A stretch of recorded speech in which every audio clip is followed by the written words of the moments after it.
Gudelio caminaba por el sendero de regreso a la milpa, cuando escuchó un ruido entre los arbustos. Era tarde. El sol ya se había ocultado y solo quedaba la luz de la luna. Al principio pensó que era algún animal, pero al acercarse con cautela, vio algo que lo dejó inmóvil. La chica que todos llamaban Chinita estaba agachada sobre el cuerpo de don Ramiro, el hombre que siempre andaba provocando pleitos en el pueblo. Sus manos pequeñas y sucias desgarraban la carne, llevándose trozos a la boca sin prisa, pero sin pausa. No había furia en sus gestos, ni placer, solo una calma extraña, como cualquier persona que disfruta la comida. El corazón de Gudelio latió con fuerza, pero no corrió. Algo de ese aterrador instante lo paralizó, observando con horror. Don Ramiro había sido un tipo problemático, siempre metido en pleitos, y aunque nadie merecía un final así, no podía evitar pensar que el pueblo respiraría más tranquilo sin él. La chica levantó la cabeza, oliendo el aire. Sus ojos oscuros se clavaron en Gudelio, pero no gruñó, no mostró los dientes, solo lo miró como esperando. La chica comió hasta saciarse, minimizando la presencia del campesino, y sin saber bien por qué, al ver que la chica terminó, Gudelio hizo un gesto lento con la mano, señalando hacia el monte, justo hacia donde había una choza abandonada no muy lejos de allí, un refugio que él usaba cuando el sol del mediodía era demasiado fuerte o cuando la lluvia lo sorprendía lejos de su casa. La chica no respondió, pero cuando él dio un paso atrás, ella se levantó, dejando el cuerpo a medio devorar, y lo siguió en silencio. Los siguientes días fueron de cuidado. Gudelio seguía yendo a la milpa como si nada hubiera pasado, pero ahora llevaba algo siempre extraño en el morral: pedazos de carne seca, huesos con restos de grasa. La chica no comía otra cosa, no tocaba las tortillas ni los frijoles que él a veces le dejaba. Solo esperaba, quieta en un rincón de la choza, hasta que él regresaba con lo que sí quería. Nunca hablaba. A veces emitía sonidos bajos, pero nunca palabras.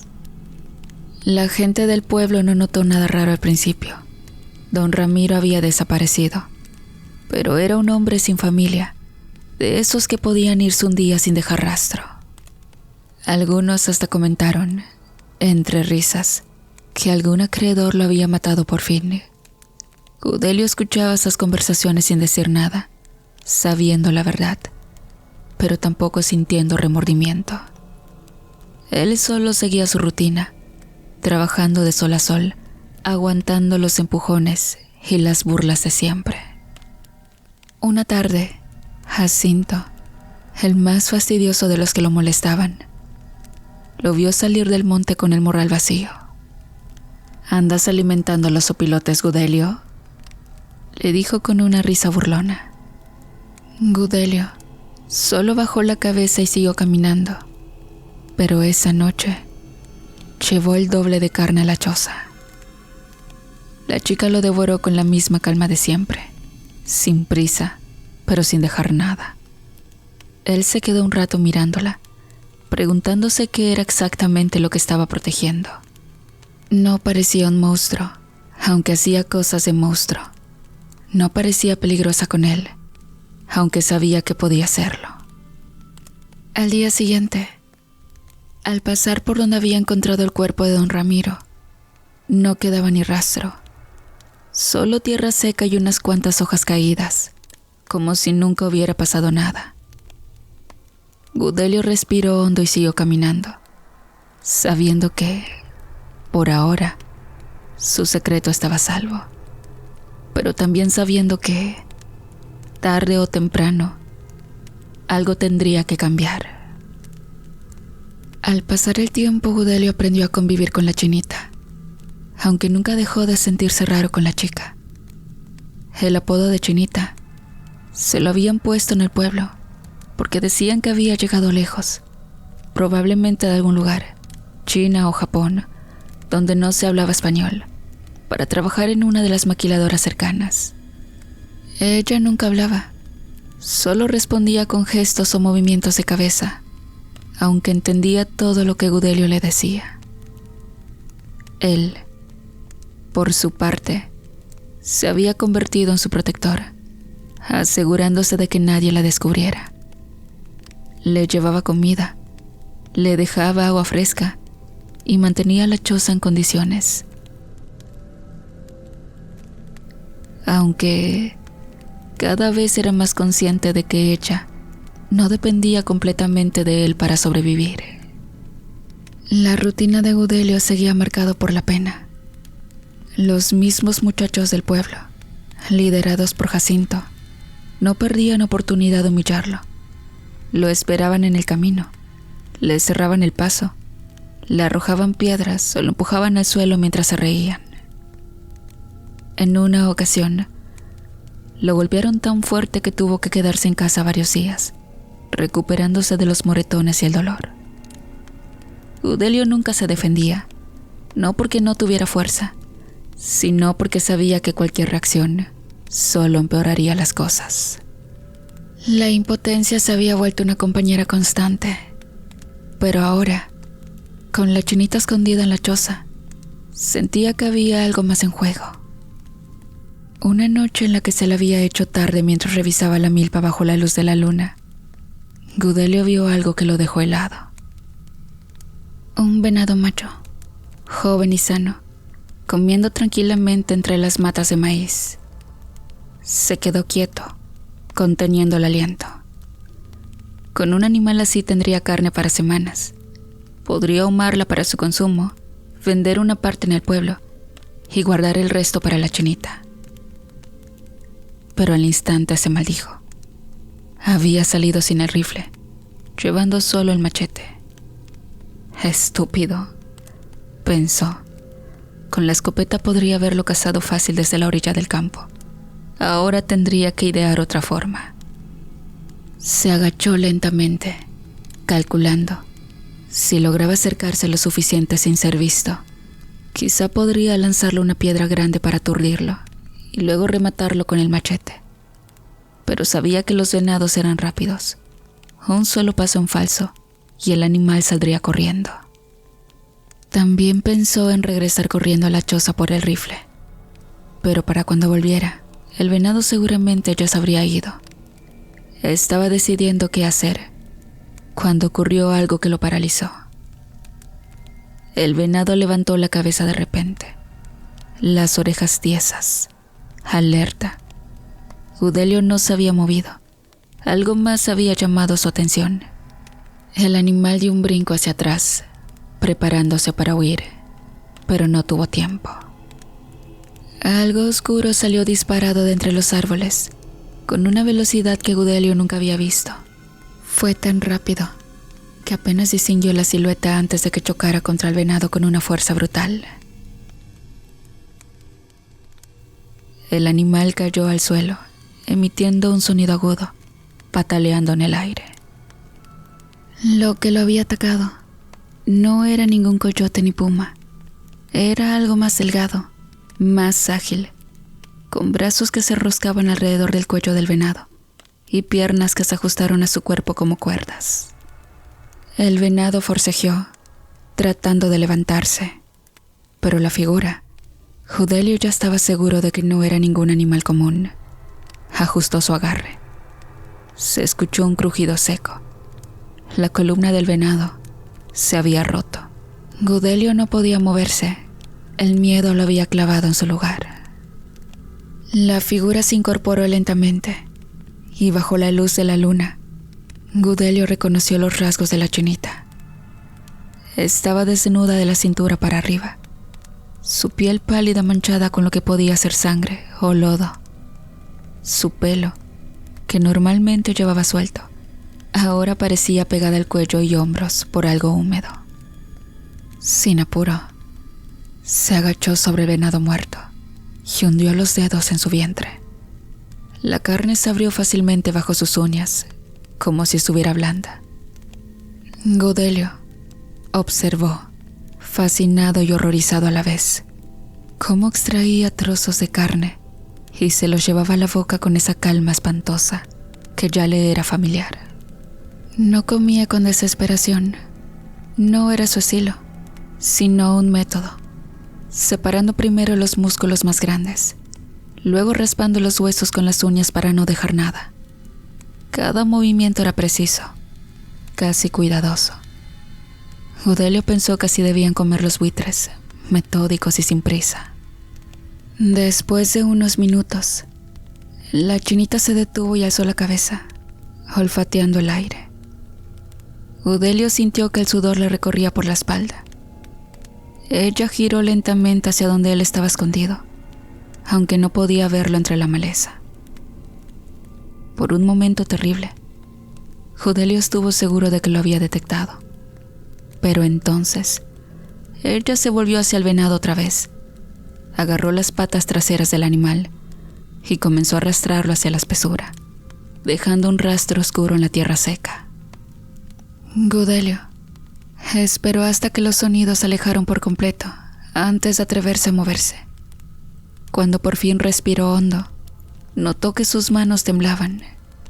Esa noche no volvió a la choza a ver a la chica. Se quedó sentado junto a un árbol, mirando el lugar donde había visto el venado, preguntándose qué clase de cosa estaba alimentando. Pero aún había algo que lo hacía sentir peor. Ese monstruo le gustaba. Esa escena lo perturbó, pero también le hizo entender algo importante. La chinita no era como los demás. No era una mujer perdida, ni una trabajadora de la maquiladora, ni siquiera una loca que vivía en el monte. Había algo en ella que escapaba a toda lógica, algo que Udelio no podía nombrar, pero que lo mantenía alerta. Por las mañanas, él seguía yendo al pueblo, aguantando las burlas y los golpes, fingiendo que nada había cambiado. Pero por las noches, vigilaba. Observaba cómo ella salía, cómo se movía en la oscuridad, cómo regresaba con las manos manchadas de tierra y a veces de algo más oscuro. Mientras los abusones del pueblo no dejaban de acosarlo, la chinita se volvía más audaz. Ya no se conformaba con cazar pequeños animales. A veces traía cosas más grandes, cosas que Udelio prefería no identificar.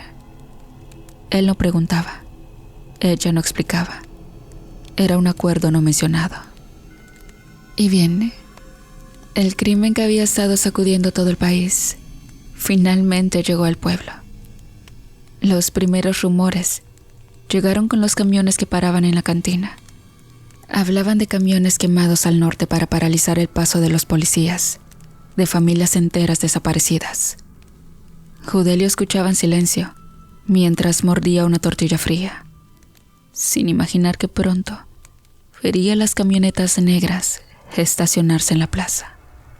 Eran 4 vehículos blindados con vidrios polarizados que reflejaban como espejos. Nadie salió a recibirlos, ni siquiera el alcalde. El pueblo entero contuvo el aliento cuando los hombres bajaron vistiendo uniformes tácticos y botas nuevas. Jacinto fue el primero en arrastrarse hacia ellos. Udelio lo vio desde el mercado, sonriendo como perro faldero, mientras ofrecía información a cambio de un lugar. Y a la semana, ya portaba una pistola nuevecita en la cintura y miraba a sus antiguos amigos con desprecio. Pero la verdadera iniciación ocurrió bajo la lluvia. En el galpón abandonado a las afueras donde los narcos reunieron a los reclutas, el líder, un hombre alto con cicatrices en las manos, arrojó un machete a los pies de Jacinto, señalando a 2 muchachos atados en la esquina. Eran Paco y Luis, con quienes había crecido. «Tus amigos tienen ideas equivocadas», dijo, mientras encendía un cigarro. La lluvia golpeaba el techo de lámina. «O los convences, o nos ahorras problemas». Paco escupió al suelo entre insultos. pero Luis temblaba visiblemente. Jacinto recogió el machete sin dudar. Primero le abrió el vientre opaco de un tajo horizontal, dejando que las entrañas asomaran entre sus dedos mientras gritaba. Luego se giró hacia Luis, que suplicaba entre lágrimas, y le clavó la hoja en la garganta con tal fuerza que la punta salió por la nuca. Cuando los cuerpos dejaron de retorcerse, los criminales asistieron satisfechos. Uno le arrojó un fajo de billetes para que te compres ropa decente. Al amanecer, los colgaron del puente viejo. Les habían rapado la cabeza y escrito "traidores" en el pecho con pintura negra. Jacinto vigilaba el espectáculo junto a los forasteros, fumando y riendo como si estuvieran en una fiesta. Cuando Gudelio pasó camino a la milpa, su antiguo acosador le lanzó una mirada que prometía lo mismo para cualquiera que se interpusiera. Y esa noche, Gudelio no durmió. Se quedó mirando la pared de la choza, escuchando los pasos de la chinita moviéndose afuera, preguntándose cuánto tardaría en llegar hasta ellos. Una tarde, después de acribillar a un viejo tendero que se había negado a pagar, la banda tuvo que huir de la policía que, por una vez, hizo su trabajo. La persecución los llevó directo hacia el monte, hacia la choza donde Gudelio escondía a la chinita. Ella no estaba. Había salido de cacería como todas las noches, pero los hombres, sin saberlo, entraron a refugiarse. Se sentaron en el suelo, recargaron las armas contra la pared y encendieron cigarros mientras esperaban noticias de un soplón que, estando dentro de la policía, informaba todos los movimientos. Gudelio no sabía nada de eso. Él solo regresaba de la milpa, cargando un costal con unas cuantas mazorcas, cuando vio la puerta de la choza abierta. Al principio, pensó que la chinita había regresado temprano, pero al acercarse, escuchó voces masculinas. Quiso retroceder, esconderse entre los árboles, pero ya era tarde. Uno de los hombres lo vio y gritó una alerta.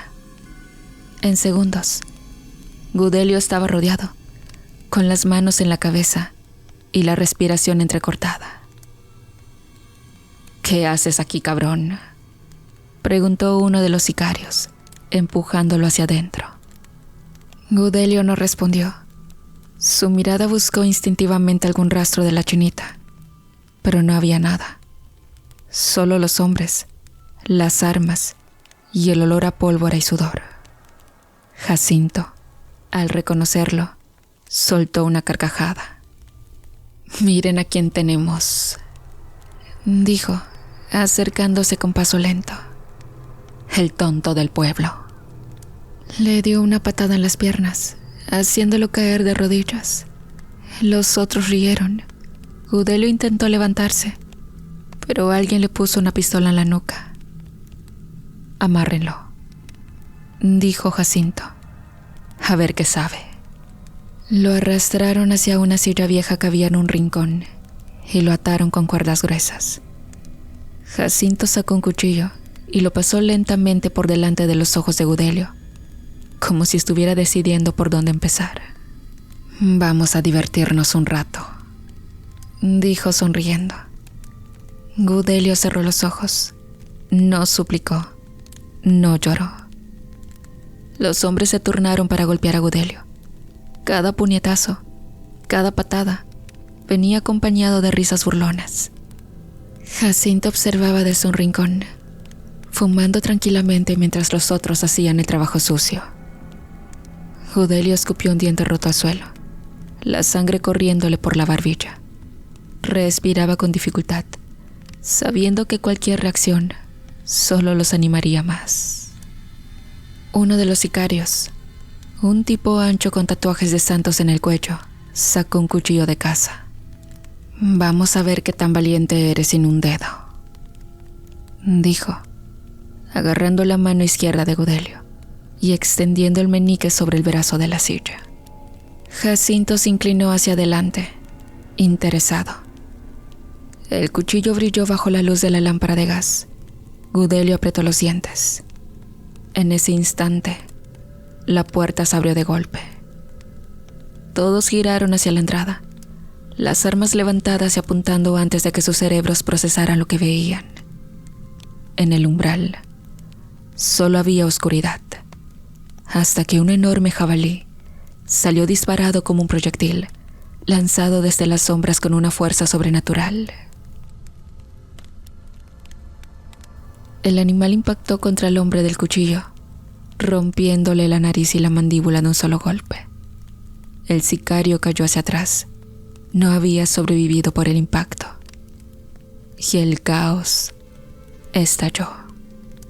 Los narcos abrieron fuego contra la puerta, las balas perforando la madera podrida. Pero entre el humo y la confusión, algo se movía demasiado rápido para ser humano. La chinita entró como un torbellino. Esquivó los disparos con movimientos imposibles, girando y contorsionándose como si conociera la trayectoria de cada bala antes de que saliera del cañón. El primer sicario murió con la garganta abierta. El segundo gritó cuando sus propios intestinos aparecieron en las manos de la criatura, arrancados con un movimiento fácil. Gudelio observó, paralizado, mientras la habitación se convertía en un matadero. La chinita no gruñía, no hacía ruido alguno, solo trabajaba con eficiencia mortal. Un hombre murió con el cuello torcido, 180 grados. Otro se desplomó cuando sus ojos fueron arrancados de cuajo. El olor a sangre y vísceras llenó el aire. En menos de un minuto, solo quedaban 2 personas vivas en la choza. Gudelio, aún atado a la silla, y Jacinto, que retrocedía hacia la pared con los ojos desorbitados. La criatura se acercó a Jacinto con pasos lentos. Ahora, bajo la luz de la lámpara, Gudelio podía ver claramente. Su cuerpo desnudo estaba cubierto de cicatrices antiguas, pero lo más impactante eran las 9 colas peludas que se movían a sus espaldas, agitándose como serpientes independientes. Su rostro seguía siendo humano, pero los ojos brillaban con un color ámbar sobrenatural. Jacinto orinó los pantalones. Esa chica no era normal. Era una kitsune, una de esas criaturas que en las leyendas japonesas aparecen como zorros capaces de tomar forma humana, astutos, peligrosos y dotados de poderes sobrenaturales. Lo empujó al suelo y lo inmovilizó con una fuerza descomunal. Luego se acercó a Gudelio y cortó sus ataduras con una uña afilada. Con movimientos precisos, usó la misma cuerda que ataba a Gudelio para amarrar a Jacinto, anudándola tan fuerte que la soga se enterró en su carne. Gudelio se frotó las muñecas adoloridas, con ambos ojos morados y la nariz sangrante, sin apartar la vista de la criatura. Ella lo miró a los ojos. Luego recogió el machete que había caído al suelo y lo puso en sus manos. El mensaje era claro. Gudelio miró a Jacinto, que suplicaba en silencio, la boca llena de sangre por haberse mordido la lengua. Recordó todos los años de humillaciones, los golpes, las veces que lo dejaron tirado en el camino después de robarlo. Recordó los cuerpos colgando del puente. Las manos le temblaron. No era un asesino, nunca lo había sido. Pero cuando Jacinto escupió: «No tienes agallas, pinche cabrón», algo se rompió dentro de él. El primer golpe del machete cortó el hombro izquierdo de Jacinto, partiendo el hueso. El segundo le abrió el vientre. Gudelio no contó cuántas veces golpeó después de eso. Solo sintió el peso del arma en sus manos, el calor de la sangre salpicándole la cara y las lágrimas silenciosas que le brotaron de los ojos. Cuando terminó, la criatura lo observaba con la cabeza ladeada, como si estudiara su reacción. Gudelio dejó caer el machete, jadeando. La criatura sonrió por primera vez, mostrando dientes demasiado afilados, y Gudelio, aún sin entender lo que acababa de ocurrir, sonrió también después de mucho tiempo. Y saben, sabía que se había salvado a él mismo, así como al pueblo, al acabar con un hombre que solo conocía el lenguaje de la violencia. Y bueno, comunidad, de esta manera concluimos con esta historia. Si este relato te gustó, te invito a que te suscribas, le des me gusta y lo compartas con tus amigos para que sigamos trayendo más relatos como este. Te agradezco mucho tu tiempo. Que tengas un bonito día.